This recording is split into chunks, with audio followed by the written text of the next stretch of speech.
ગુજરાતમાં ફરીથી કોરોનાએ પગ પેસારો કર્યો છે. સમાચાર સામે આવી રહ્યા છે. જેમાં અમદાવાદની સિવિલ હોસ્પિટલમાં કોરોનાનો કેસ નોંધાયો છે અને મહિલા દર્દીને કોરોનાના લક્ષણ જણાતા રિપોર્ટ કરાવ્યો હતો અને પોઝિટિવ રિપોર્ટ આવ્યા બાદ દર્દીને એડમિટ કરવાની ફરજ પડી હતી. 20 વર્ષની મહિલા દર્દીને ઓક્સિજન પર રાખવાની ફરજ પડી છે અને હાલ મહિલા કોરોના દર્દીને બાયપેપ પર રાખવામાં આવી છે અને સોલા સિવિલમાં વોર્ડ આઇસોલેશન તૈયાર કરવામાં આવ્યું અને દવા, ઓક્સિજન અને ઇન્જેક્શન પણ તૈયાર રાખવામાં આવ્યા છે.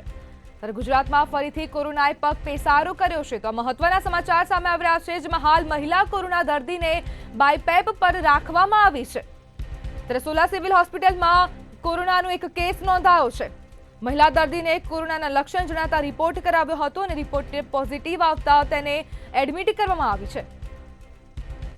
ગઈકાલે અમારી હોસ્પિટલમાં એક દર્દીનો રિપોર્ટ પોઝિટિવ આવ્યો હતો અને તે દર્દી અત્યારે અમારા હોસ્પિટલમાં આઇસોલેશન વિભાગમાં દાખલ છે અને એ દર્દીની અમારા ડૉક્ટરો દ્વારા, પેરામેડિકલ દ્વારા, તમામ તજજ્ઞો દ્વારા તેની સારવાર કરવામાં આવી રહી છે અને એ દર્દીને અત્યારે કન્ડિશન સારી પણ છે અને ટ્રીટમેન્ટ ચાલી રહી છે.